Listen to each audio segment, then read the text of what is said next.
we won't be blowing things up. Engaging in fire, crash landing expectedly, unexpectedly. Those were the days.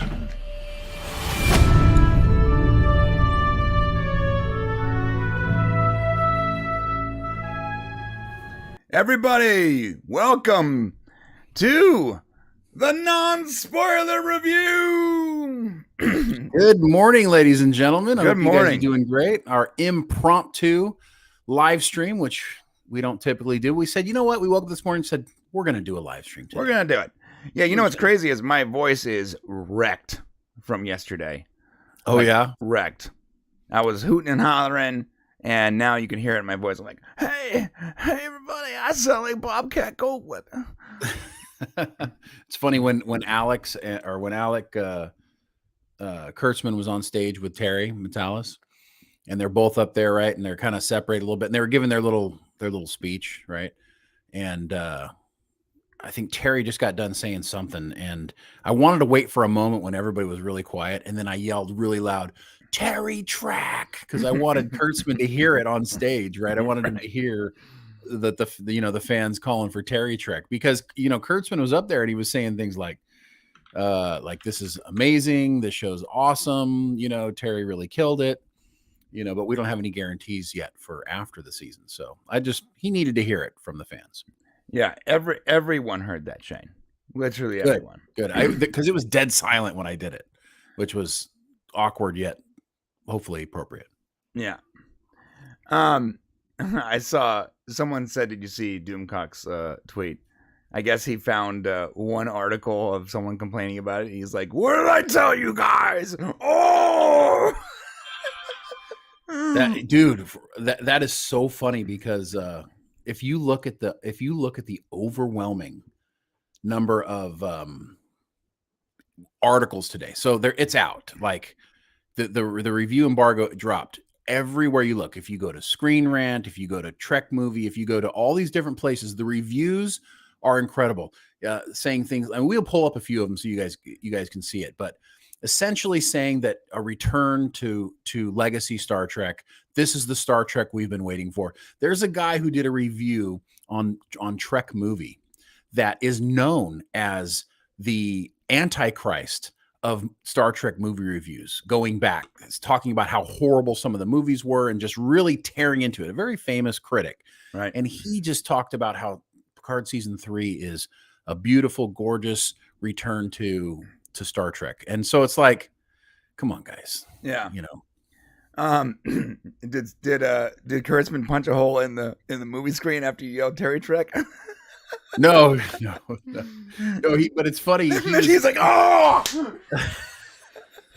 He's on his best behavior last night. We'll walk you through the whole. We'll walk you guys through the whole thing. Chris Rutzliff here is asking if we wore a Terry Trek shirt with a sports coat. Actually, there is a picture of us. I think there's an image that you took. Actually, it was that you took of us where we were there, and I gotta tell you, man. Can I tell you something? Yeah, our selfie game is not very strong. We take up too much of the screen, bro. We take up. Our arms aren't long enough. Right. We need one of those. We need a stick. 12-foot extender sticks. Right. I'm like, I kept telling Brian, I'm like, we're blocking the P in Picard. He's like, yeah, we can't help it. Like, right. Yeah. Real. We have to show this image. I'll show you. I think it's on Twitter, right? Yeah. Yeah.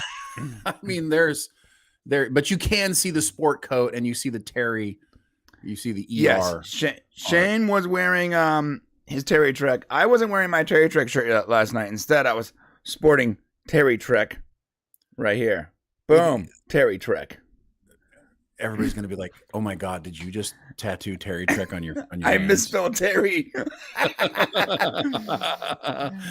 Terry has 2 R's in it, but I only have 4 fingers. Wait, do it again. I didn't, what's funny is I didn't notice that last night when you showed me. That's funny. Yeah, so our selfie game sucks. We're not very good at it. We didn't grow up in a time where everyone did selfies. So we just don't. But we're gonna get better.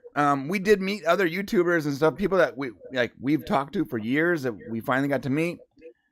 And after the fact, Shane's like, "Why didn't we take a picture with those people?" I know, we're so dumb. It's like, you should really, because I'm seeing on Twitter like people who took pictures together. I'm like, why didn't we do that? We did a couple. We did with Robert Meyer Burnett. You took one with Robert. Yeah, I took one. But it was easy because I was sitting next to him. That's true. Yeah, you guys were next to each other. Well, let's break it down. So let's just kind of talk about the whole thing. So, by the way, Hollywood is a really interesting place. It's glitzy in some respects where we went and saw this, but it is absolutely a lot of homeless people like right around.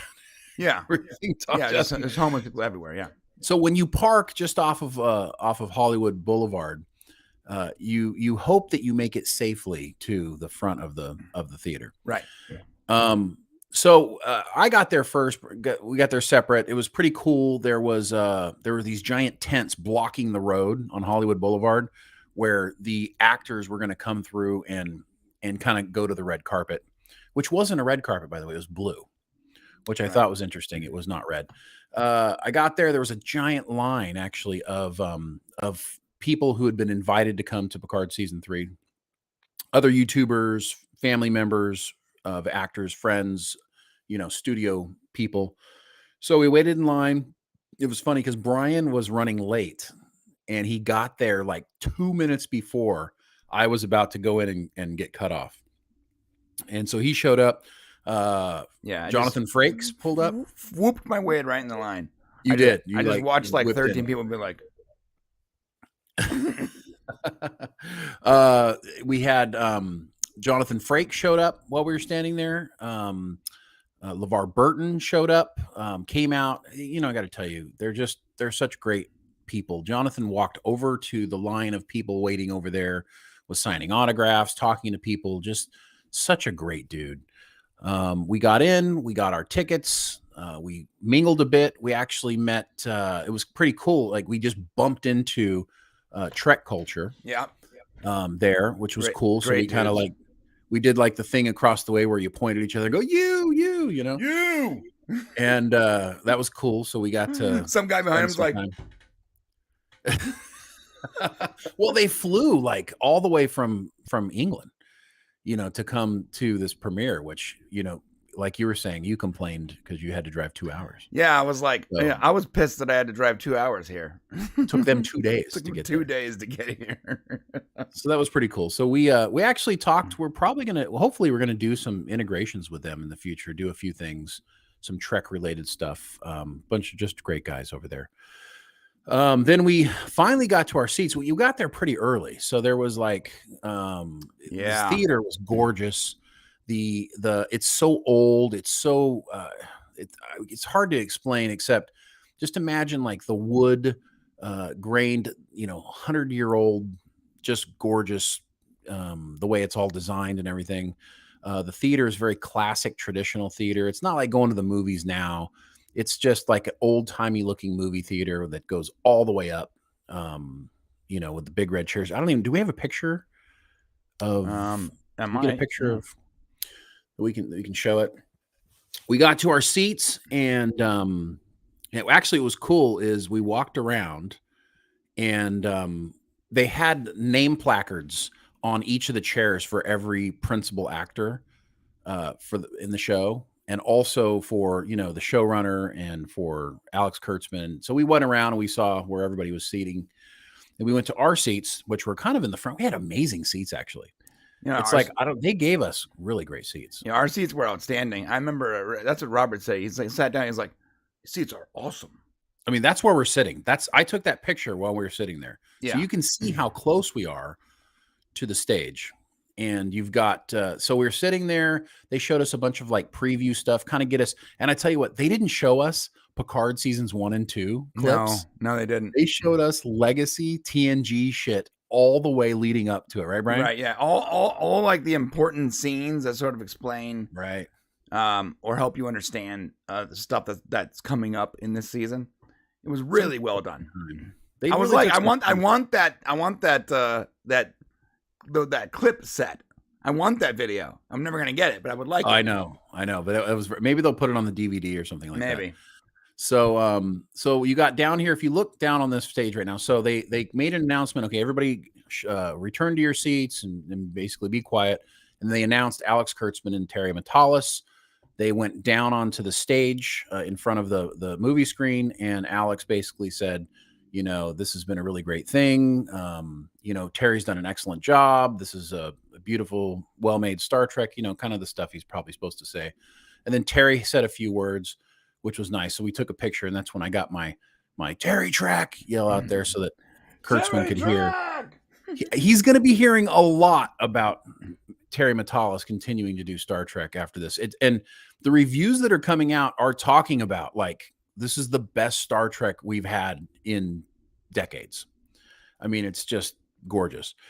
Then, which was very cool, they actually had, they introduced Patrick Stewart. And he was sitting, I actually have, it's on my phone, so I couldn't share it with you guys, but I recorded a little bit of it. We'll try to get that out to you guys later. Recorded. He basically gave this little impromptu speech, thanking everyone, and saying basically that he appreciated everybody. He went through, it got a little emotional, I think, for him.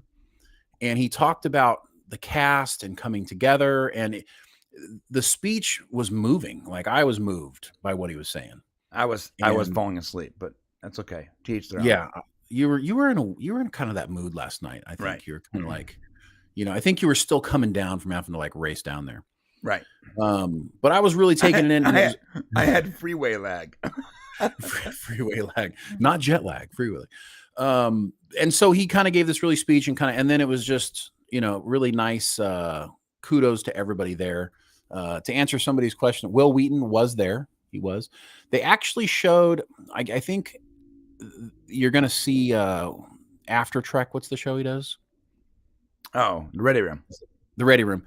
So we got to see like the Ready Room scene. They showed it here that is going to be shown to you after episode 1, I think. So right. Will Wheaton does do an interview with Terry Matalas after episode 1, and he was there. He had a seat named for him and everything.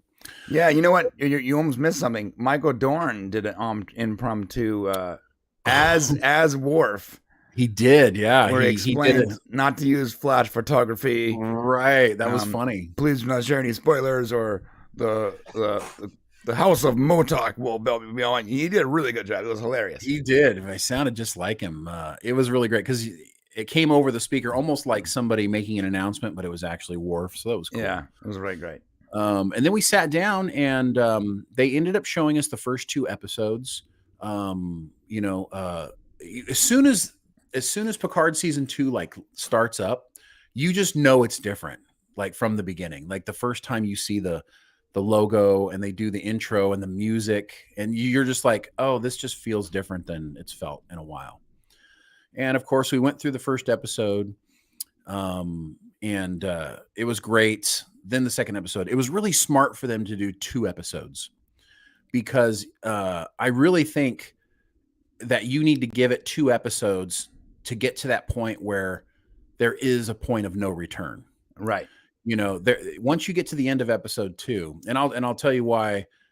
Don't even take my word for it. The guy sitting next to me at the end of episode 2 was sobbing. Right.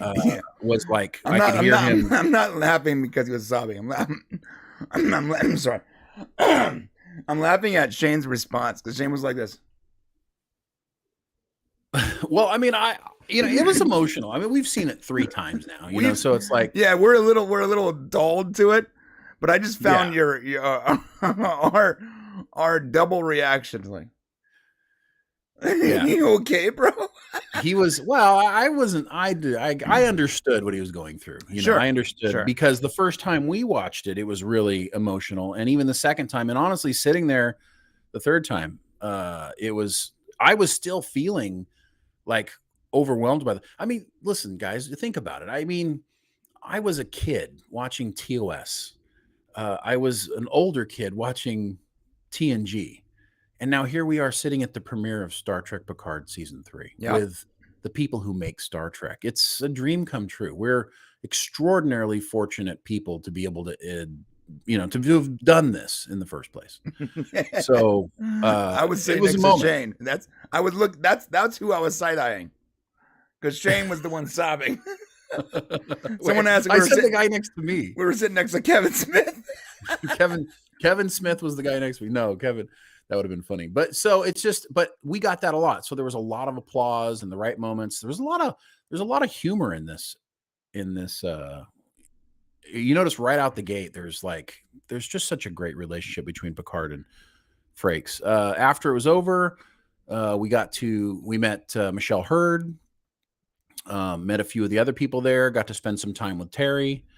That was very, very nice. And then we pretty much, came back and started preparing for today.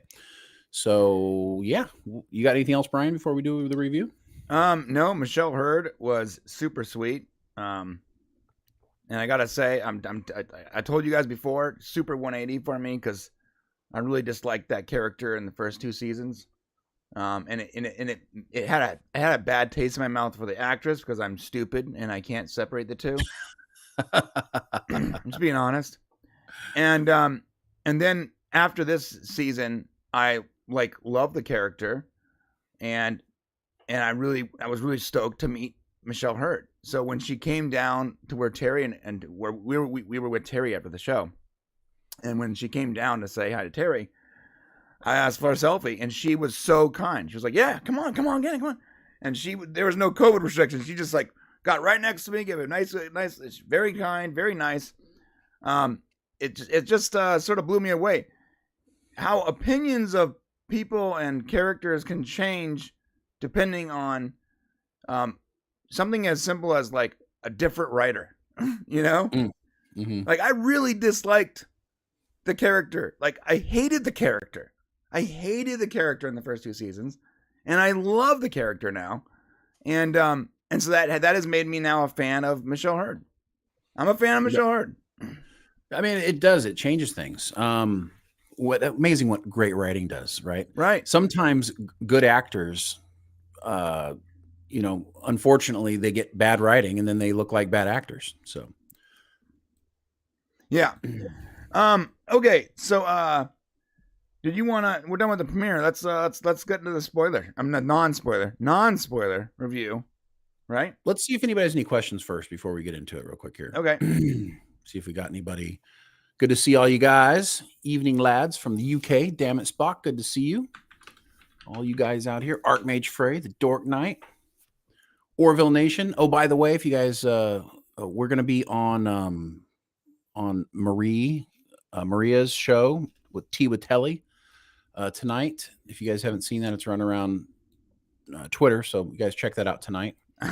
She's doing. She has a special guest from the Orville on, one of the actors from the Orville. It's. I totally drew a blank on which character it was. One of the aliens. We'll look it up. This is super rad. This is Robert Meyer Burnett getting paid by Terry Metalis. This is the shill statements. For all Good job, Rob. Promotion.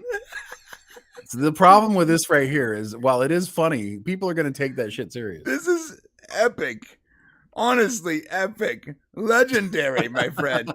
I love this. I love this so much, Robert. You have no idea. This is because if you know the situation, it's hilarious. Because if you guys haven't heard the story, Robert Meyer Burnett met Terry. They didn't know each other. And it's funny because I don't even know how to tell the story. He said it in public so many times, but I don't even know. Anyways, he ends up watching it, and he said, "I'm going to be honest if I don't like it." And okay, that's fine. And he ended up watching it, and of course, he walked away like the rest of us, with wiping tears from your face and just going, "How did you do this?" And so since then, people have been calling Robert Shills. Now, people know we don't have enough subscribers to be considered Shills. So, but he does. So he got called a shill. And so I thought that was funny. That's really great. That's so good, man. I love that so much. That's great. Old Yorkshire Geek, good to see you. Calculation 1712 with a message retracted. I wonder what that was. RJ Farr, good to see you. Chuck A, got lots of great people here. Penny, good to see you. Yeah, Rob was pretty awesome last night too. I found it hilarious that we were sat right next to Rob, so we were all of us super shills were put in the same general area of the theater. Did you notice that? The super shills were together. Yeah, that's for sure. There's a super shill section. I was like, is this like the troublemaking section of people that like the people they were worried about showing the premiere to? Yeah, that's true. Oh, okay. Chris is right here. They did meet at the Hollywood Bowl during a John Williams concert. That is exactly, he has told that story. That's right. Was there a standing ovation at the end of the premiere? There were some people who stood and did it, but it was weird because the premiere happened and then there was like, see, here's the problem with, not the problem. At the end of the episodes, there is some really wonderful credit scenes that you have to watch. Like in the credits, there's like Easter eggs. Yeah. And so people didn't, during the credits, you'd ordinarily get up and do a standing ovation. So, but people were like glued because you're seeing all these things that you don't expect to see in the credits. Right. Then it went from the credits to basically, here's what's going to happen during the season. And they showed like what's coming up for Picard season 3 for the rest of the season. And then there was a big ovation after that. So, yeah, I think some people tried to do the standing ovation and then all of a sudden, it kind of got quieted down from other things happening. Yeah, everyone started to clap real loud. But then when the credits came on, everyone's like, shut up. Because the music is so good too. So it's like, I can't really say what it's like. But the music is really iconic. And it's like it's an iconic Star Trek specific music that has been modified, and it sounds like absolutely stunningly beautiful. Like I want this soundtrack. It's the way this music should have gone. Anyways, when it comes up, when it starts, like you instantly grow quiet. You're like, yeah. Well, it's like a return to the past, but also infused with some of the present, I guess is the way to, It's very hard to explain without spoiling it, but it's very, very good. It's emotional. It's emotional. It right. brings emotion out of you, I think. But yeah, okay. So you want to get on to the review? Yes. Okay. So, and we can't share any details. Just to be clear, there's no spoilers here. So we are going to share with us, and we've gotten a little better since yesterday. Because yesterday I was trying to do this spoiler-free review, and it was so difficult. But after giving it a lot more thought and writing some things down, I think that for me, I have figured out a way to sort of put information out there that doesn't require spoilers. I'll tell you this, the entire season, but specifically the first 6 episodes for right now. There is definitely a return to heart this season. But more importantly for me is that every moment, every heartfelt moment and member-berry moment where you remember something from the past or something that you recall from a previous incarnation of Star Trek or whatever is earned. Like, it's all earned. And the small stuff you might see in the background that has no bearing on the story, those are just fun, fan-filled Easter eggs. And a lot of people are probably going to miss them. So the thing about this, though, is like, if I noticed watching it again for now the 5th time, man, if you really pay attention to that first episode, specifically the first episode, there's so much going on in the background. Oh God, yeah, no, it's true. Yeah. Right. I caught things last night that I had not caught before, little tiny things, and I'm like, oh damn. So this, it's going to be one of those things where you're going to watch it and then you're going to get stuff from watching it again, which is super cool. Yeah, it's wild the things you find. And there's in later on in the first 6 episodes, there's even more crazy reveals. And I can't even tell you the premise in which it happens. But probably in the 5th episode, there are insane reveals in the background that have no bearing on the story. They're literally just like, this is like we got to put something back here as part of the set, so we might as well make it really goddamn cool, you know? Right? Yeah, that's true. That's the only thing I can tell you.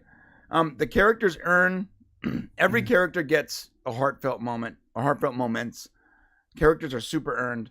Worf is an awesome badass. He's just a better version of he's the best version of Worf, in my opinion. Yeah, and you're gonna love the reveal of Worf and the way they do it. It's so perfect how he gets revealed in the show, and you're gonna just absolutely love it. And you got to be patient for when this happens. You got to remember when you sit down to watch that first episode. What I kept thinking watching it last night was, I'm really glad they showed 2 episodes, because the first episode does some really great stuff, but you really need those first 2 to just feel complete, I think. Yeah, and I know why they gave first 6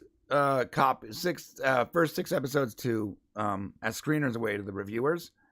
I believe that's the best place to stop. Like, you can't give them the whole season, but you want to give them that 6th episode is like, that is the ultimate,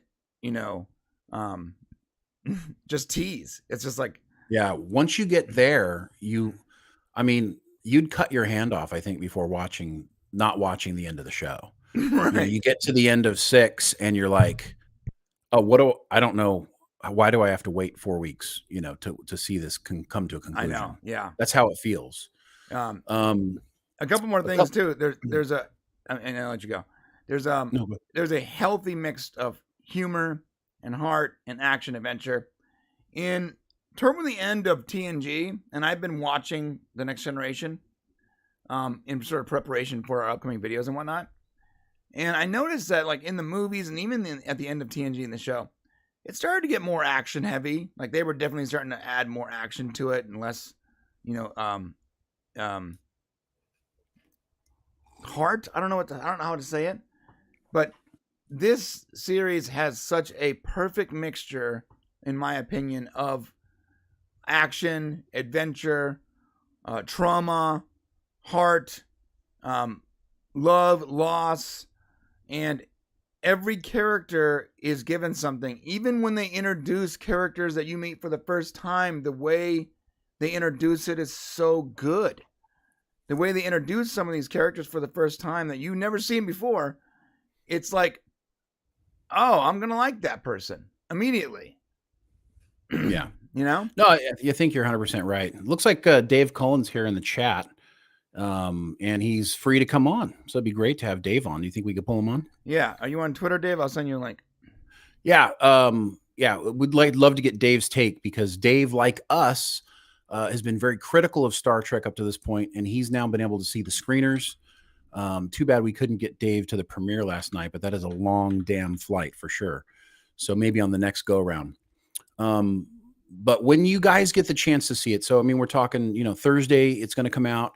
The one thing, Captain Shaw, who Todd Stashwick plays, we were going to actually air his interview after the first episode premiered next week, because we did a really great interview with him. But we realized after watching again last night that you're not going to like him after the first episode. In fact, you're really not going to like his character. And it takes some time, because you end up with he's actually extraordinarily likable, but initially you're kind of like, who the fuck's this guy? So we're going to hold off until after the second episode to actually do his stuff, so people have a different viewpoint of him. Dave, if you're watching, I'm going to email you the link, because I don't know where you're at on Twitter. Oh, you're not on Twitter. You're on Gab or whatever. Let me send you the link. So, yeah. So more of the show, so as you get through the episodes and you kind of see what's going on, there's this relationship between, a lot of people are talking today about how Jonathan Frakes it's the best he's ever performed. Like, it's really coming out and coming through. And the other thing I noticed about watching the episodes again was how Patrick Stewart as Jean-Luc Picard is a lot more active He's taking control. There's more of the man that we loved growing up in this show, in this season, than there were altogether in seasons 1 and 2. Just so much more. You notice how there's moments where he's like, kind of like, screw you, I'm Jean-Luc Picard. Right. You have that again. There's this sense of feeling of them taking back the franchise in a way, and I got that feeling as we went through it. Getting a chance to see Vadic again, the bad girl. So now we can talk a little more about Vadic. I got to tell you, I believe that the trailers are a little misleading, or a lot misleading. Vadic is not. I don't believe that it's like a tip. I don't see it as a typical revenge plot. There's a lot more to that character, and there's a lot more to the threat. Like the threat that the Federation is facing. That Worf says, like, the Federation's in danger. Well, he's not wrong. It's like a real threat. It's a threat that we've never seen this before. This is definitely a very unique threat to the Federation. And had Beverly not kicked off that message that you see in the trailer, I don't think that the Federation survives it. So, there's a lot to this. There's big scope, big repercussions, and every moment where you think that you figured it out, it's even bigger, and then you go, right. Oh, well, that was big. How bigger can it get? Oh, it's even bigger. Oh, yeah. It's bigger. That's true. It builds, and also she pulls off like. She pulls off the villain role. Like, it's hard to tell from the trailers how much, but there comes a moment when you think maybe they've got her a little bit, right? And then she just totally lets you know that you did not get her. No, yeah, she's in charge. She's in charge. She's in charge of this situation, and it's like you believe it. So that is great. Let's talk about Ed Speleers a little bit. Ed Speleers is goodness gracious, he is just refreshing. He brings so much energy. I'm sorry, Dave. I'm sorry. Yeah, let me get that to you. I apologize. I'm an idiot, dude. It's still early. It's still early. If you go back to Tom Hardy's role in Nemesis, one would argue he's one of the better parts of Nemesis. And you get that energy from Ed Speleers in this show. You get that Tom Hardy energy. You get a sense of emotion from Speleers when you figure out who he is and what he's doing there. That just makes you feel something, like you're being a part of something that is very special. Right. He gives across that. He just really is. He's such a rogue character and such a really great character. It's powerful, intriguing. You figured out this whole three thing pretty quick. How did you do that? Wow. Years of us making mistake after mistake after mistake. Wow. You see, we don't have the StreamYards. We will Monday night. We will have StreamYards. Monday night for the Raw Rant show. We're going to use StreamYards because doing our manual connection for 8 people is just a nightmare. It won't work. Yeah. It won't work. So as Dave's coming on, let's just go through this a little bit more. Can I talk about so about Vadic, and so I talk about the threat, but I do believe that you will want more of this character by the end of it, and when it first sounds sort of in the trailer, she sounds almost like a comical villain. She's not playing. And it becomes very clear that she's not following the typical rules of a villain either. You know what I mean? No, yeah, you're right.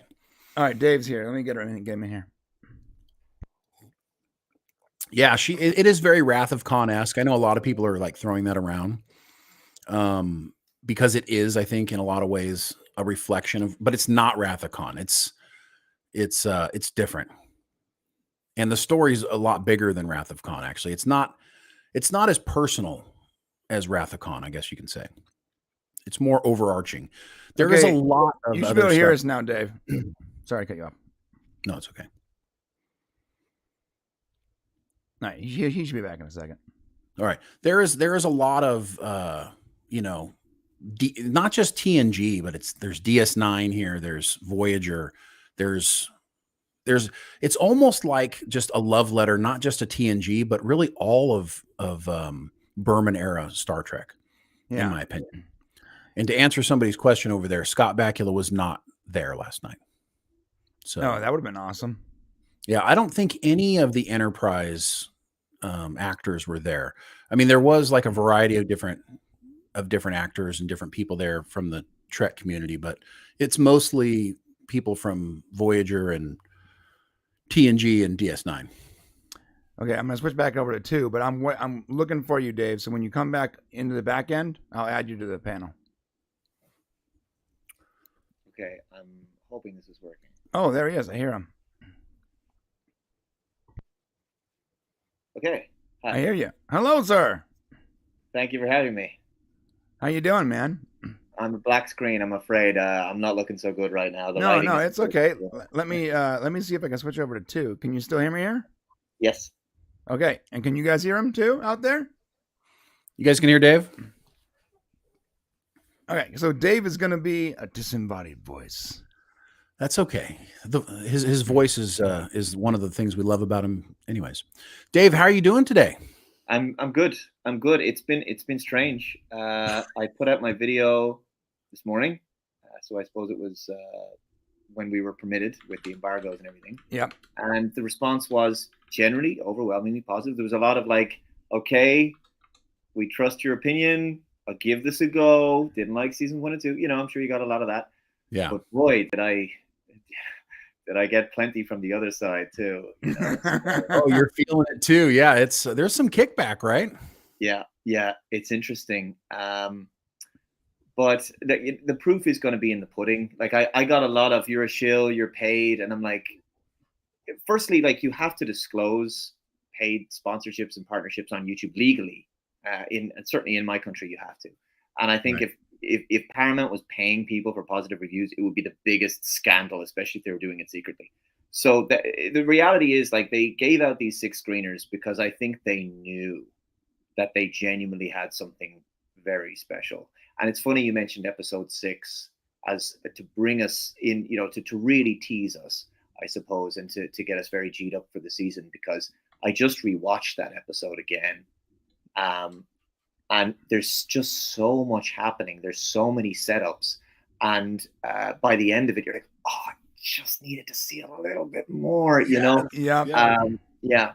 It's very special. It's very special. But I agree. Like my only concern, I like you guys, binge watched it. And so that gives you a very different experience. I'm hoping that if you're watching them individually one week after another, I hope that you can still maintain the momentum of interest, you know? Right. That's a good point. Yeah, that I actually was feeling that last night when we were watching the first 2 episodes again. And I was like, you know, it's great seeing the first episode, but gosh, it really ties it in watching 1 and 2 together at the same time. So I think you're onto something, and just need to tell people to be patient, because I think it's going to build into the season. And just, if you're not completely sold after the first episode, then I get it. But even the first episode is better than anything we've seen in years. Wouldn't you say, Dave? Oh, without a shadow of a doubt. I think RMB has probably teased a little bit of it, so people probably know it's starting with the distress call. It's the beginning of the mission. Picard and Riker get together. I think they understand it's going to be based on the Titan. They have the basic boilerplate. They know that. I'm sort of afraid to say too much more. Right. Obviously, you know, CBS snipers are outside our window right now, so. Yeah. But you know, it's I do understand people's concerns about the trailers, because you know it's very interesting. All those years ago when Picard season 1 aired, I was actually very taken by the trailer. I said, "Oh, okay, this doesn't look too bad." So there's a certain irony there, right? See, if you look at the trailer, it's nice and bright and colorful and beautifully shot and everything, but the season was terrible. And this season, I think the trailer was, you know, it didn't do enough for me. I had to be convinced by sitting down and actually watching the show. Right.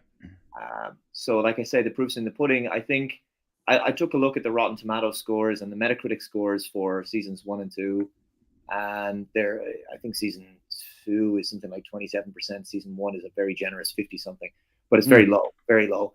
I think that we're probably going to be looking at something that's got to be above 75. I think. Yeah, I don't. Yeah, I don't see how anyone with an objective eye looks at this and doesn't, at the very least, are not entertained by it. There are some moments that, and I'm not trying to be a Debbie Downer here, but there are some, if I would be honest, some moments that I do believe that there's a couple curse words that people aren't going to like.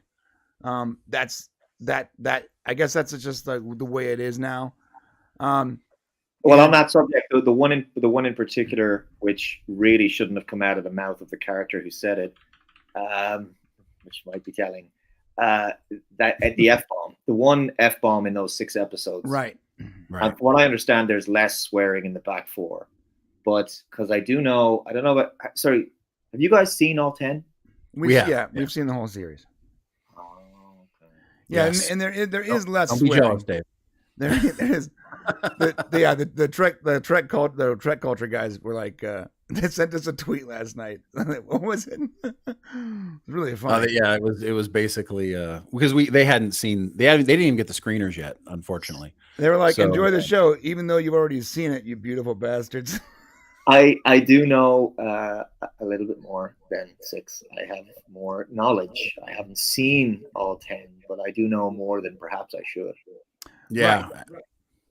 Yeah, and there's not a lot of cursing in the series when you look at it as in this day and age for television.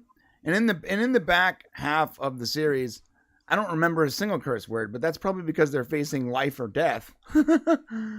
But you're right about the F-bomb. I think. Yeah, that's the one thing I think people are going to get on top of. Well, and I also think, just knowing what we know, that wasn't planned necessarily, and after it happened, it just kind of it was gone with. It's felt appropriate to the moment, but I don't think it was something that was actually planned. Yeah, it was an improv by the actor. Right. Interesting. Yeah. I didn't. It shouldn't surprise you after the first couple seasons. I didn't know it was an improv. That makes a lot of sense, actually. And if I wanted to put a little more water on this heaping fire, and this is a tiny little thing from me, is I believe that there should be more than an hour per episode, because only 50 minutes, that's not enough Star Trek for me, man. That's not enough Star Trek. But every episode you are wanting to go to the next episode, and they're almost an hour long, right? They're 50 plus minutes.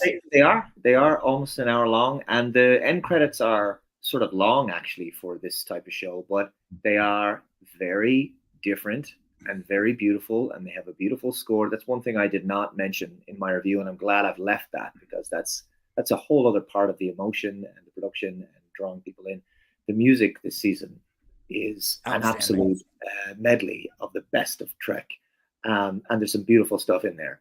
But I did want to say something, because people have said about the lighting on the show, and this looks a bit dark and a bit harsh. And I will say something to that. I'm not a fan of I love the cinematography. It's a bit conflicted, because I like the cinematography, and I could tell from the beginning. There's the one scene in Chateau Picard where there's a tight shot on the Enterprise D. I think I can say that much. And on the painting that he has in his office, and it pulls away from there, and it's just very beautifully shot. And I thought, so from a cinematography perspective, it's quite well put together and composed. But the color palette, I am not a fan of. Again, I'm going to pick and choose my battles, because the overall story is great, right? But I do know, and you guys can speak to this without saying a word, because we start off, maybe the show is visually a little darker, okay? But I happen to know that the last 2 episodes, things brighten up just a little bit. I know, I won't say anymore. Right. Yes, they do. Well said, Dave. Let me ask you, Dave, what you thought of the Titan and the sweeping shots and some of the some of the way they framed it and gave it time on screen. What did you think of that when you saw it coming out? I was only thinking about this today. Like, it's my new favorite chip because it takes, because it is it's referred to as a Constitution Class 3, Constitution 3. That's what it's referred to as. This new type of Constitution. Yeah, the Neo Constitution, right? Yeah, and it's it's a gorgeous ship. Finally, we have like some of the best hero shots, I think, of any series, and finally a new ship that I like. Like, I went about most of the first season without even knowing what the name of the ship was. It's the La Serena. They mentioned it like one or two times. I didn't even know what the name of the ship was. I wouldn't be able to like physically draw it with pen and paper. It's such a forgettable design. But right. This is a beautiful ship, beautiful callback to Kirk's ship. But what I will say is I think it's perhaps like, what did we get at the end of season 1 with this copy and paste fleet, the horrible Zheng He? It was all the same Titan, just copy and paste. Yeah. Yeah, it was awful. It was awful. I remember the Trek Yards guys being super bummed after that episode. I remember. It's an interesting blend. All of the ships actually that you see, because you see a lot of different ships in different places, a lot of different Federation. Right, a lot. Ships. Yeah. And what's interesting is that there is a very interesting blend between the 23rd century style, bit of 24th as well. And so I think like to me, what it looks like is the 25th century Federation Starfleet ships are kind of a amalgam of the two centuries. 100% agree with that. That is, Dave Blass did an incredible job. Didn't it feel like some of the shots were almost models? Yeah, I mean, there's right. Well, actually, on the subject of that, there are, let's just say, there are a few ships that we have seen in Star Trek before that were models, and there's a little tease for people. That's dangerously close. Oh no! Terry Metalis he's got his finger on the trapdoor button somewhere. Yeah, I just saw a little red dot show up on my forehead for a moment in stream. I was like, oh, I'm sorry, guys. Terry's still probably hungover this morning, so hopefully he's not watching this. So can you speak a little, Dave, on the difference with Jean-Luc Picard's character from his first 2 seasons to season 3? Does it feel to you like he's somewhat back, even though he's elderly, and obviously that still shows through? But do you feel like he's evolved into this season? Yeah, well, see, in the first season, I mean, even just looking at it from a lore perspective, without looking at it from the fact that Patrick Stewart didn't really want to be. It felt like he didn't really want to embody Captain Picard as we'd known him, because he didn't want to do a standard Federation ship type thing. It's like he was almost afraid to sit in the captain's chair. And maybe that was because of what had happened with Romulus, where he lost his confidence or whatever after the disastrous evacuation storyline, whatever.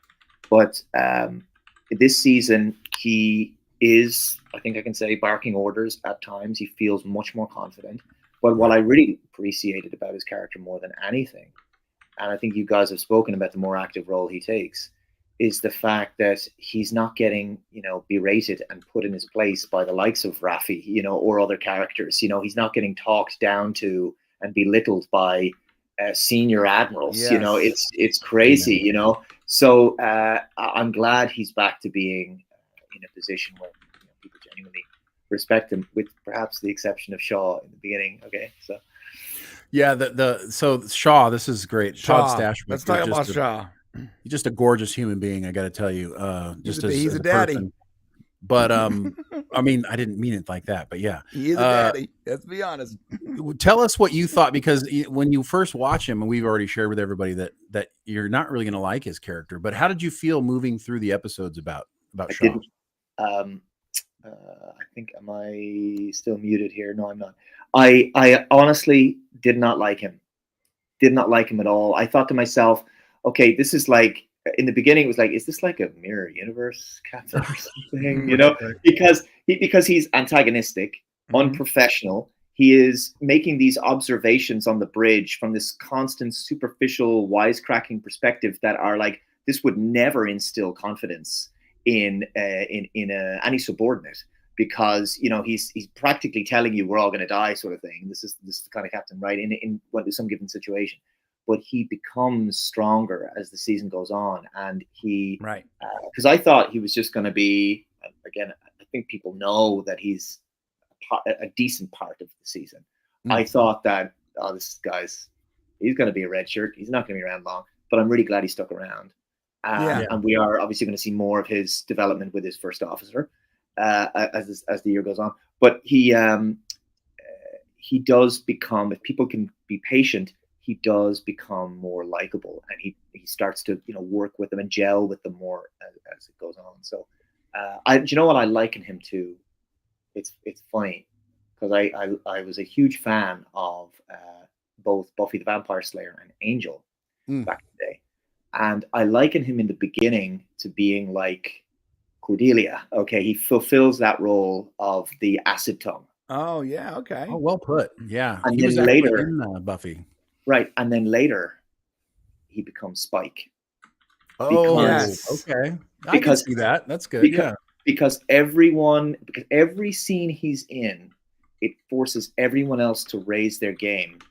And the way he acts against everyone else, he becomes a fantastic foil, right? He's the one who's saying things that the audience and the other characters would never say or think or do or whatever, So he's offering a completely different energy, and he's chaotic. Like he's sort of a chaos agent. You don't know what he's going to say or do, and that's what he's sort of an explosive character that way, in a good way, right?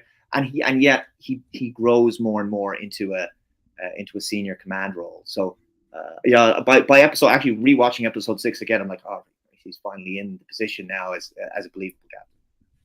Yeah, and I gotta say, with that character, it's funny how he comes off, like you said, as sort of stiff and sort of like almost like for a minute there, is it almost Lorca-ish from that first season of Discovery a little bit. But every episode you see him, the character grows and grows and grows into the point where you just want more. You want more of that character. $100 super chat from Nerdrotic. Holy shit. Hey, thanks, Gary. Appreciate that. We got a $100 super chat. Hail. Sorry, I missed it, guys. Hi, Dave. Hey, Gary. Yeah. But So finally, Gary, hopefully, we'll get a chance to speak. I'm not on Twitter, so I'm really difficult to get a hold of. But yeah, I had to email you. I had to email you like it's 1998. Yeah, we'll hook you guys up. Make sure you get together. Gary was supposed to come. He was supposed to be Brian and I's +1 for the premiere last night, but he was feeling under the weather and could not come out, so we really missed him. Yeah, so hopefully Gary will be able to weigh in on Picard season 3 when it comes out as well, because I think he's really going to enjoy it. Funny quip about. Go ahead, Dave. If the likes of Gary and Drinker and a few others like it, Heel, whoever, it would take the pressure off us a little bit, because I understand now what RNB has had to deal with as an island out on his own for a long time. Right. It's tough. I mean, nobody wants to take you seriously, and I get it. I mean, the first 2 seasons were so bad. It's if you haven't seen it, then it's kind of like, well, you're gonna have to prove it. Yeah. And so I get people feeling that way. So it's really been nice to like have you be able to watch it, and some of these other guys really be able to come in and say, no, hold on a second, it is good. Right. Because we've gotten pretty beat up over the last several months. So yeah, and actually, there's something to, I believe, Doomcock on Twitter posted like something about Hollywood burning if it doesn't reject woke and everything, and I think it was today earlier on, and he was saying something to the effect of preferring obviously the direction of Top Gun Maverick, right? That this is sort of where we want to go. And there's a certain irony in that, actually, because both Star Trek and Top Gun Maverick were both produced by Paramount. Mm-hmm. Now, it's almost as if Paramount is capable of producing things we don't like and things we like. Now, the response to that might be something along the lines of, well, yeah, it's a Paramount production and it's Paramount distributed, but the personnel involved are different. So Tom Cruise's production company was involved. Jerry Bruckheimer was involved in Maverick. Skydance, who, by the way, were also involved in Beyond, Star Trek Beyond.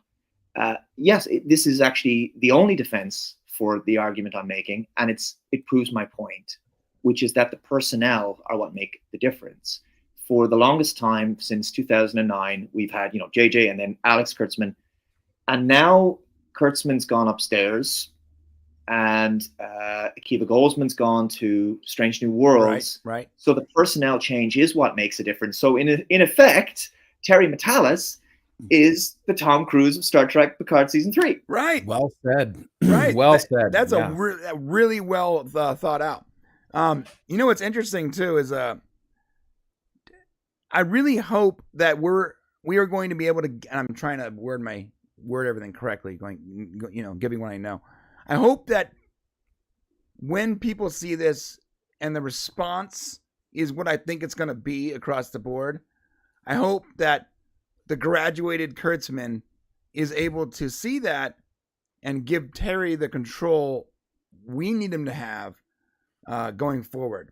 And because if we don't get that and we bring in someone else, or but the control goes to someone else already in the group, Michelle Paradise or whatever, I believe that this will be a one shot, for the Trek franchise, not for every other franchise in Hollywood, but for the Trek franchise. If we cannot make enough noise so that Kurtzman hears us, like Shane did at the premiere last night when he was yelling out Terry Trek. I couldn't help it. Over Kurtzman. If he doesn't hear this and see the fan outcry for this kind of Star Trek, I think it's going to be a problem. I do, because we need someone. We need Terry, but let's say Terry doesn't want to do it anymore. We need someone like Terry. Someone's a fan, like Tom Cruise. Someone who is Terry wants to do it. Just okay, so good. we know.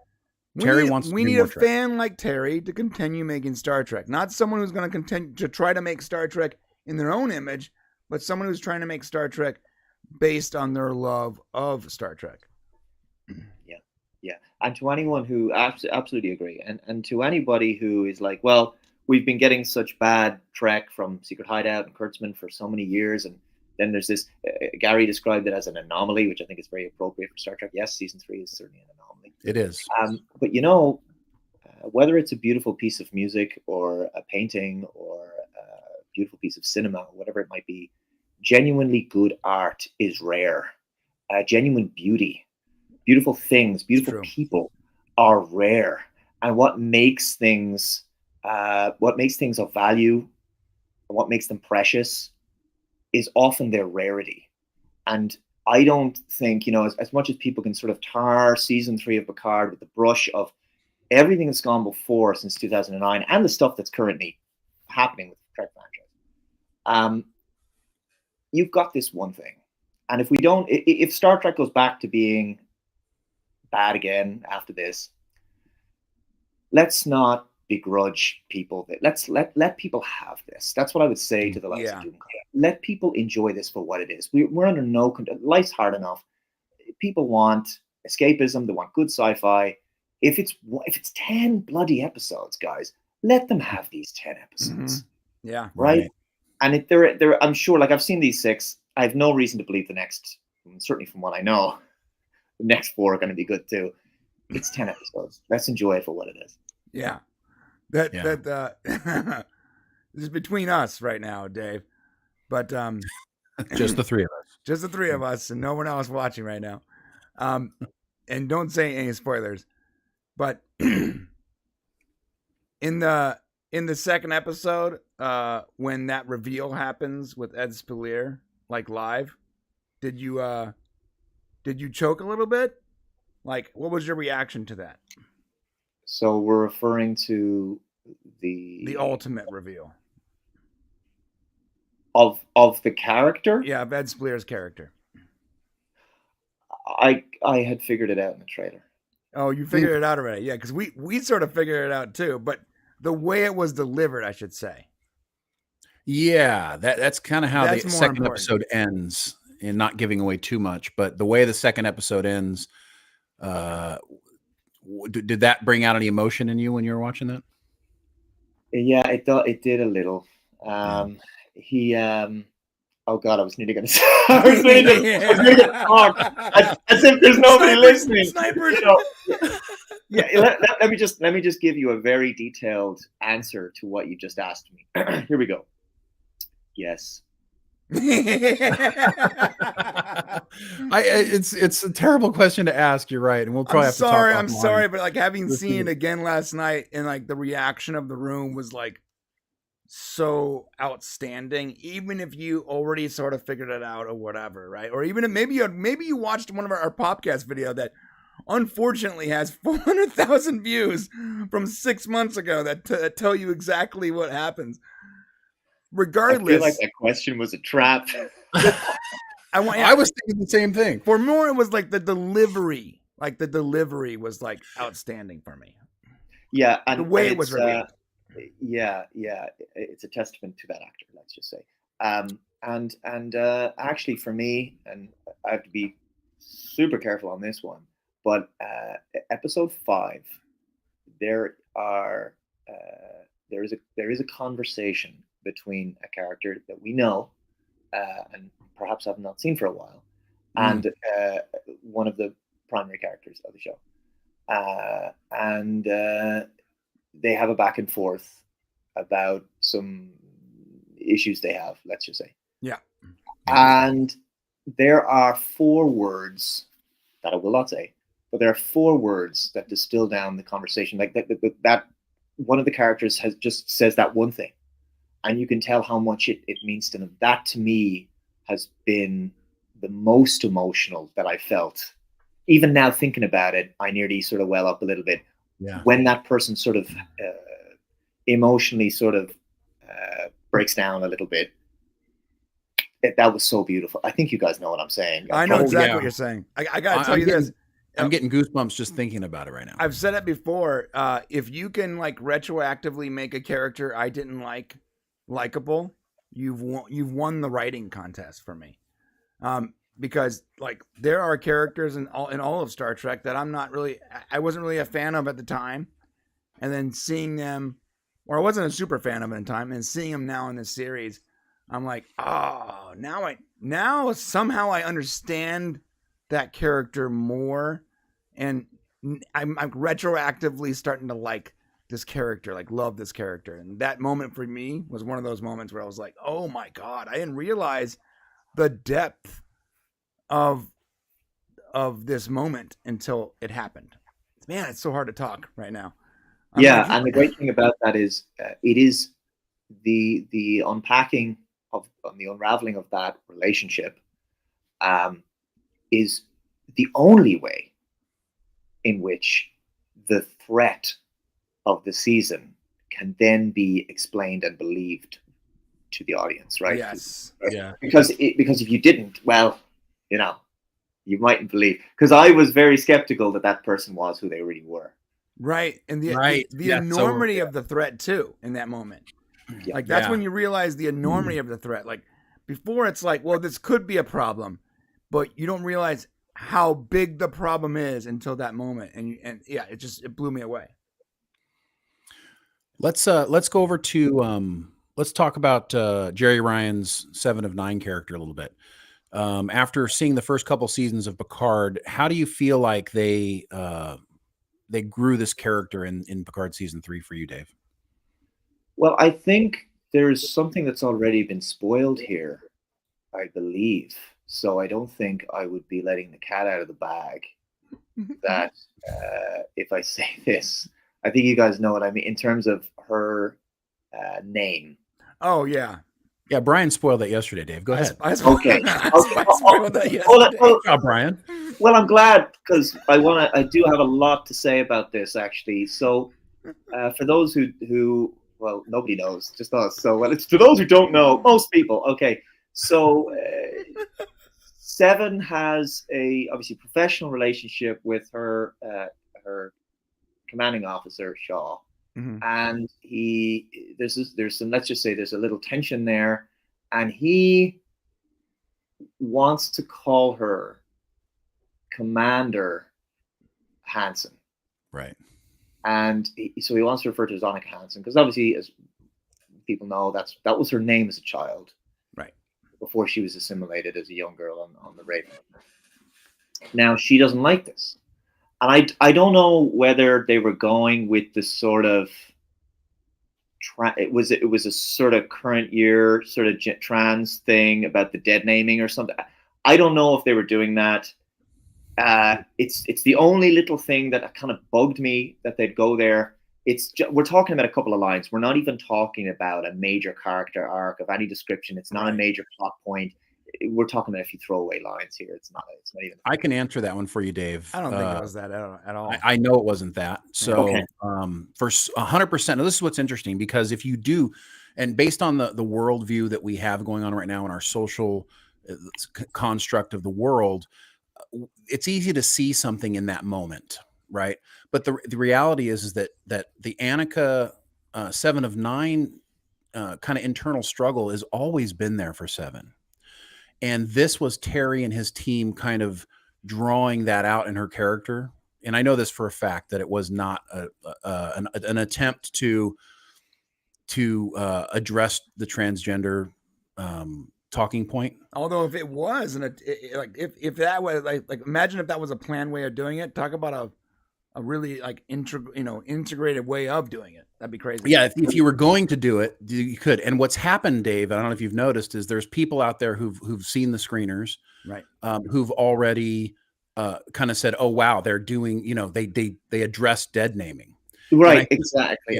And this is actually the reason why it's totally fallacious, because 7 of 9 is not a name; it's a designation, and it was forced upon her. Right. And I actually, maybe we can talk about some of this off air, because I can speak to more of what I've suffice to say, I've spoken to someone about this that might be interesting to you. I liken it to this, and it's another LeVar Burton production. He was in Roots, and his character Quinta Conte was given the slave name Toby. Right. And I liken her name 7 of 9 to being a slave name. And I think the greatest reconciliation with her humanity that you could ever have taken, the greatest symbolic of her return to humanity and her development as a character and her growth, would be if she was to cast off her slave name. Muhammad Ali referred to Cassius Clay as a slave name, when he joined Islam and he became Muhammad Ali. And I liken it to the same thing. Her original name was Annika Hansen, and she should have gone back to that. And I think what they could have done is they could have had the same tension about this name thing between Shaw and 7. And it would have been him wanting to call her Commander 7. Oh, is it Commander 9, Miss 9? Is it like taking the piss because it's like a stupid name, right? Right. And she wants to be, no. I want to be addressed as Annika Hansen, right? I want to be referred to this. And it would have been also for the audience, we would have had to adapt to calling this character we've known for many years a new name, okay? Right. And also this would have worked especially well given what we learn about Shaw later and what he endured. Do you see what I'm saying? He could have had a sort of paranoia that, at any moment you're going to sprout some transceiver in your brain and speak to the collective, right? Because he could have had a real issue with having a Borg drone as a first officer. What do you guys think about that? Yeah, I feel the same way. I feel like once you learn about Shaw, you understand. But also I feel like her separation of those two names is important, because this is a different path she's on. She was on one path as this person, and now she's on this path. And Shaw wants to make sure that her mindset is in the new path. And I think it separates her two worlds a little bit. I think that's really important. And I know immediately you're thinking, oh, Shaw's the bad guy here. But then later on you learn more about that. Well, I think Dave, what Dave's saying is really important, because I do see how you kind of flipped it, and that would have actually been a very interesting way of looking at it. Do you think doing it that way would have been true to 7's character? So if we go back to Voyager, we look at the fact that, she's trying to become an individual, right? And there's this. Oh dear. I just lost Shane. Look at that face. You in real time. Oh no, I really wanted to hear what he had to say. Yeah, so did I. Oh no. Well, I can say this until he comes back. It was so. I think it was established on canon that she preferred to be called Seven. Yes. But then I thought about it, like, so the season 1 disaster for that character, as it was for many characters, but you still could have used what had happened to her in that season. So she was this murderous alcoholic, right? You could have used that as a backstory going, she'd gone through some period of self-discovery, so to speak, and she crashed. And I look at 7 of 9 as, you know, she had sort of a childlike state on Voyager, so it was a state of arrested development. Right. And then she maybe came into her sort of teenage years when she got back after Voyager in a certain respect psychologically. And so you could have still done what I was describing, but I know I'm just really interested now what he's going to say. I hope he can come back. Yeah, he'll come back. Yeah, I like the way you liken that to almost like her slave name. Because that's what it was. Like she had a name, she had a given name by her loving parents, her loving family, and then she was pulled into the collective, and she was given a new name / designation, right? Yeah, exactly. And that name is a reminder of all the people she massacred and assimilated. Right. It's a reminder of her horrible past. So but here's the thing. I mean, the very simple answer I can give you as to why the writers did not do what I've just said, because they could have done it on Voyager, right? She was on Voyager for 4 seasons or whatever. Right, plenty of time. The reason they didn't is because she was supposed to be basically a sort of a new Data, and they wanted the drone with the funny name because it's different, and they, you know, actually at the time she was in the sexy outfits and she had a unique look. And they wanted her to be 7 of 9 because that's the character name. And Voyager, as much as I like the show, I had frustrations at the time. Nothing like Discovery or Modern Trek, but like it was always kind of stuck, as I always say, in a third gear. It was capable of greatness, and that was an example of the beginning, coming towards the I guess the autumn of the Berman era before Enterprise, where you could feel. He was quite conservative, Rick Berman. You know, he wouldn't often. You could see it with the music. You know, you could see it with different things. He wasn't willing to really turn because Voyager, of any of the shows, Voyager should have been theoretically the darkest. You know, it should have been almost like Battlestar Galactica. It should have been like Enterprise season 3 for 7 seasons. You know, they're limping home to get. Oh, there we go. That was unfortunate. Yeah, yeah, you're right. It should have been dark. In fact, I was talking to Robert Meyer Burnett last night. Remember, they wanted to do an entire season of Year of Hell. That would have been absolutely epic, and that would have pulled them from Star Trek into Battlestar Galactica for sure. You back, Shane? Yeah, I'm here. Can you hear me? Okay. Yeah, I missed whatever you guys were talking about. Sorry. It's okay. You know what's funny is that the way it ended, you were like, and. Well, that's appropriate. So what you were going to say was to do with 7 and Voyager, and it sounded interesting. Yeah. So I was basically asking you, do you think that what we've seen so far in Picard season 3 is a natural culmination in the internal struggle that 7 of 9 has had between her and Annika and trying to be an individual? Do you feel like this is kind of continuing that storyline to eventually give us a culmination, which we will get by the end of the season? So we will get a conclusion of her arc, so to speak, by the end of the season, is what you're saying. I feel like we do. Yeah, I feel like she comes to a determination on who she is. Yeah. Yeah, I mean, I'm obviously I don't want to give anything away, but generally speaking, characters who I think there's a lot of it in our media, and maybe it's sort of a sign of a disaffected youth or something, where there's so many characters who are represented as being a bit listless, and they don't know where they belong. And I think that trope, if I can call it that, is a little tired. You know, we seldom get people who are super well adjusted.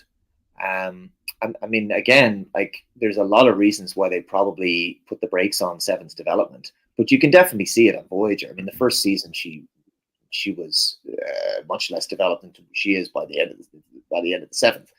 I think it's just very lamentable that she went down a very dark road by the time we saw her again in the first season of Picard. Yeah, that was a sticking point for me. I didn't like the fact that she goes through everything she went through with Starfleet, and she grew these tight bonds with Chakotay and Janeway, only to come back, leave her now only family she knows, right? So she was a Borg, and then she was in this family, this Starfleet family. Leave her Starfleet family and become a Ranger, and, you know, and then go back to sort of brutal ways of dealing with problems. It never stuck with me. It never worked for me when we saw that. And I remember in season 1 when we saw the reveal when they pulled her out of the ship, right? And like, oh, it's 7-9, woo, yeah. And then you see her look, and she looks gritty and upset and frustrated. And you're like, I don't know. This is not really where this character should have gone. This is not where the character development in my mind was going. Yeah, and I wonder what you guys think of this.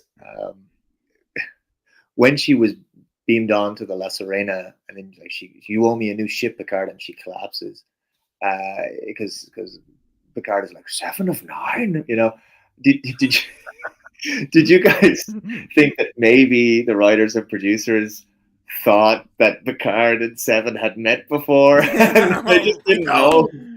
Right, dude. I thought the same thing. 7 of 9. Yeah, they didn't know each other. I love that. Oh, I was about to give something away. Holy shoot! Yeah, he was about to say there was something like 7 of 9. We served aboard the USS Farragut together. Well, what are you talking about? Like, no idea. Right? Yeah. They didn't know each other. It's, you know, I do like in season 3 how they make the characters' previous relationships well known, and you know that the people that wrote those characters know if they know each other or not. Like the most basic things. But yeah, I did feel that her character development, where they went with that character, didn't make a whole lot of sense to me.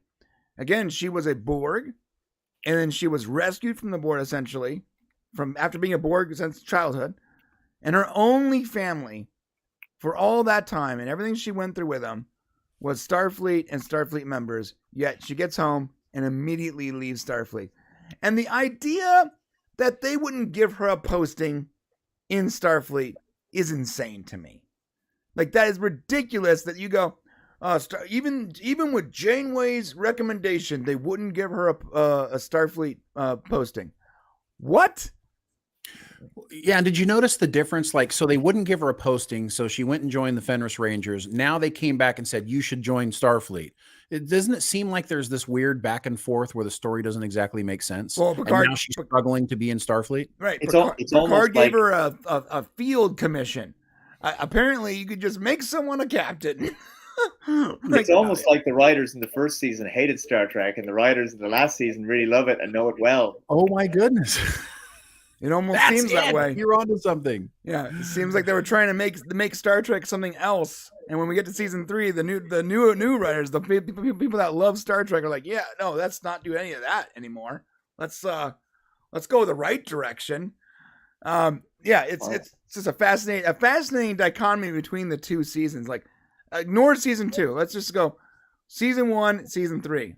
Holy moly, everything is so different. Major differences. Dave, what did you think of Raffi? Raffi's trend. I mean, I don't know how you felt about her in seasons 1 and 2, but what did you think of her transition going through season 3? Oh, well, yeah. Like, I mean, obviously, I really didn't like the character before, and actually, we touched upon how she would often, especially in the first season, berate JL. God, that got old. Oh, that got so old. Right. Yeah, but you know, in this season, so she has. I think from the trailers, people know she's sort of doing sort of undergroundy kind of a mission or so, or she's doing her own thing. Now, I said in my my video today, I was a little disturbed actually by one scene where she has to do something she doesn't want to do. You know what I'm talking about? Because it's a bit God, it's a bit cruel. It's a bit dark. But It is sort of cruel. That's a good way of putting it. Yeah. So so I felt for her there, but okay. I'm watching my words here. I'm so glad I'm sober because I would have just run my mouth off. Speaking of tonight's After Dark stream, where a drunk Brian talks a non-spoiler review. Oh, good luck with that. I look forward to seeing how that goes. But no, I mean, Raffi, it's by, I guess, a little after little after the midpoint, she becomes one of the team. And it's once she's one of the team, when Michelle Hurd is given good stuff to do, she really does. She integrates well, and I'm hoping that I'm going to see more of that in the final four. Yeah, I feel like the same way. When she was given good stuff to do, she did good stuff. And my opinion of her, same as yours, pretty much 180. I didn't like her. Now I like her. It's just that simple. And I think I like the way you put that. It was sort of like in the beginning. It does seem sort of cruel. Yeah, and this is the thing. So she goes through stuff that it's tough. Like, she's dealing with difficult things and personal demons, and I understand what they're trying to do. But in the first season, certainly the first one, and a little bit the second one, like in the second season, Elrond, I call him Elrond, he dies, and she's just crying, and there's this arbitrary conflict with her and Picard. They thought they could produce a reaction of, like, she's vulnerable because she's crying all the time, right? But that just made her weak. She's most vulnerable, and because when she has to try to find an inner strength in herself, when she's having to be tested, and I feel like she's more tested in this season, and she rises to it and still gets, let's just say, she still gets the job done, right? So that's what makes her.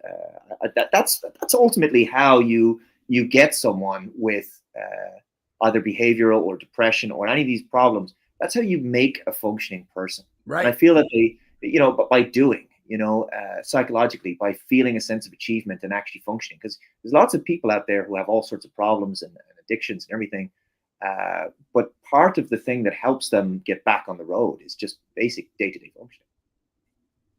Yeah, I agree. Yeah. And giving him something to do, having so I volunteer at a community center often throughout the month, and I noticed that people that have the hardest lifestyles, where they're dealing with addiction, or family problems, or just bad circumstance, and like homelessness and that kind of thing, I gotta say, the easiest way to get them to a functional place where they feel and they understand that their life isn't better with those things, is to give them a goal, a task, a journey. Here's your journey. Let's work through it together.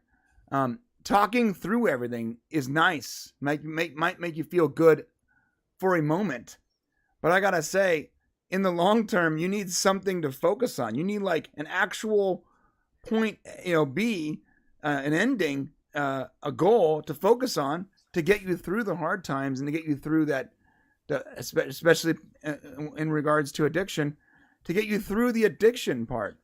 And it's difficult as someone I've been to multiple AA meetings. And a lot of these people just require a goal. They require a job, a purpose. And I love the way they addressed it in this last season. Yeah, absolutely. And a therapist said to me many years ago, action is the enemy of thought. I love that. Oh, that because you can't be alone in your own messed up mind when you have to pay attention and focus on a goal, on completing a task. That's wonderful. What a wonderful quote that is. Yeah, and I think it was Mark Twain who said, "My life has been full of tragedy, and some of it actually happened." I like that one as well. No, that's great. So I can't wait to talk with you about this after the season's over and we've seen the whole thing, and we can come back and kind of revisit some of this stuff, Dave. But a couple of other questions for you. What did you think of how they handled Beverly Crusher? And what we can say about it? Because I know some people are going to be, possibly questioning, how different her character is. What can I say about it without spoiling it? I'm Chef's sort of kiss. That's what I'm saying right now. I've got nothing else. Yeah. Any concerns that her character is too different? Do you feel like those are pretty much washed away once people start to see how it develops? Yeah, I do think I certainly got the impression that she is acting in a way where she's had to become much more independent of everybody else, and that she's very removed from everybody else. I don't know whether you got that sense. Like, she's still functionally, you go, oh, she's still a doctor, she's still old Beverly, but you can tell that she's been through stuff, and I feel that there's still a lot more to her mystery that I have not seen. Yeah, there was a lot of complaints early on. Sorry, Brian, just real quick. There were a lot of complaints early on that woke Hollywood, of course, Beverly Crusher is going to come back and be the hero, and it's all going to be about Crusher. And we got a lot of that from the beginning. And can you assuage people's fears on that maybe what really happens? Oh, wow. I didn't even pick up on anything like that from the trailer, let alone watching the episodes. No, not at all. Not at all. She's there's none of that.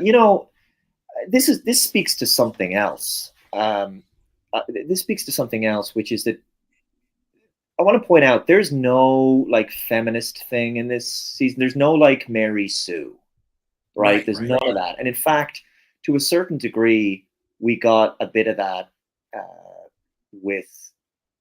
So each season has followed the same basic overall structural 10-episode format of the mystery box, right? And this season is kind of no different, right? Which is it's different to the story arcs on Enterprise and DS9, which is that on DS9, you knew what the overall premise was of the Dominion War. The Dominion, you knew what they were, you knew the founders were behind them, you knew what you were dealing with, you knew the Federation on one side, them on the other, and right? So there was no like mystery, so to speak. Same with Enterprise and the Xindi. You knew it was about they were going to build this weapon and they have to go find the weapon. But in Mystery Box, you don't fully know. You're getting teased, drip fed, and you find out at the last episode what everything's about. And it was like that with Soji, and she was a bit of I guess there was sort of Mary Sue elements there, but Soji wasn't an interesting character, right? And then they based season 2 around Picard's mother, but also Rene Picard. But this season it's based around I think I can say a white male. And so that alone makes it different, right? So because how dare you assume his gender? Yeah. So that alone is a departure, and here's the thing: he's not a beta. He's actually a really cool, charismatic, likable guy. Yeah, great. And I really hope we see more of him. Right? Yeah, I'm begging the powers that be. In all the gods in Mount Olympus that we get more. I can't wait to talk to you, Dave, after the season's over, to be able to see what you think about moving forward and how they should move forward with the Trek universe, because we have a pretty strong opinion on it, but we can't really talk about it, and we really can't wait to experience this with you. So let's just say I hope some of the sets they've built for the end are fold and hold. Right. Right. That's a really good point. Because once you tear down that soundstage, it's the odds of putting it back up again for another season are pretty low. Well, listen, boys, I really hope they didn't spend all that money building certain things. Yeah. No. Yeah.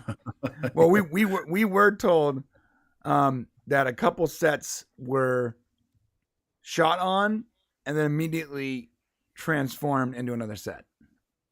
Don't know. That's true, but nothing that I think is important to the future. Yes, I think you're right. Yeah, it's old stuff that was folded. Right. Okay. So, like, I don't even want to say it. But yeah, we can't say it. Damn it. A certain ship from the past. Anyways. Right. Ooh. Yeah, so. Yeah. Shut up, Shane. I didn't say anything specific. I keep seeing the snipers in the distance. yeah, but LeVar Burton did. Oh, LeVar Burton. Yeah, he let it fly a little bit. Right. So what do you you guys have can go coming look up, that Dave? up. That's not on us. Yeah, exactly. Oh yeah, What do you look, have I coming mean, I'm looking forward to more of this. I'm looking forward to doing an episode by episode breakdown. So that'll be fun. And I'm doing a lot of older stuff too. I'm doing a lot of reviews of old, like 70s and 80s sci-fi movies, which is, I think this is a very important thing that, which I really appreciate what you guys are doing with this, is that there has been a sort of niche that's been established on YouTube, and to a certain degree, I've partaken in that, but I've always tried to offer a bit of balance. Like there were times when I praised Strange New Worlds amazingly, the odd time. There was times when I even praised Discovery, when the episodes like If Memory Serves, which I really enjoyed. Generally speaking, I didn't like Discovery, but I've always tried to give praise where it's due. And I think there's far too much sort of the anti-woke thing is all well and good, but we also need to be constructive, Right. as opposed to destructive. Like we're just complaining about things, because you don't want to define yourself based on what you're against. So for me, I've been going back and watching a lot of old shows and movies and talking about what was great and appreciating art and culture again. And I think that's what we need to get back to.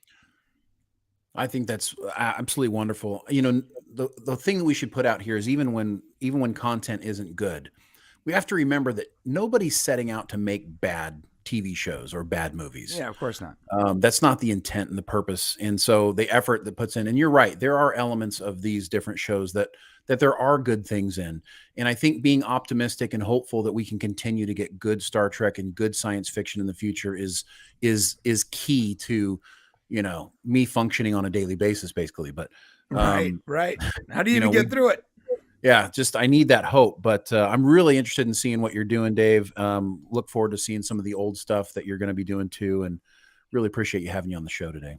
Yeah. Oh, thank you so much. Big Look, fan, I mean, look, I've followed you guys for the last number of weeks. I've only discovered you recently, and I've really enjoyed the shows, and I'm very grateful to be on. But I'll finish with, a lot of things in our culture have just seemingly been vandalized, and if you look at across Europe, we've had so many beautiful buildings architecturally which have been destroyed by just gigantic ugly monstrosities, and it's very demoralizing. And likewise, art, beauty, people need these things in their life. They need to look upon beautiful things. They need to be inspired. And so whatever comes out of this season, it has been the first time since I think the last time I felt this excited about Star Trek was all of the build-up and behind-the-scenes rumors and leaks about In a Mirror Darkly on Enterprise.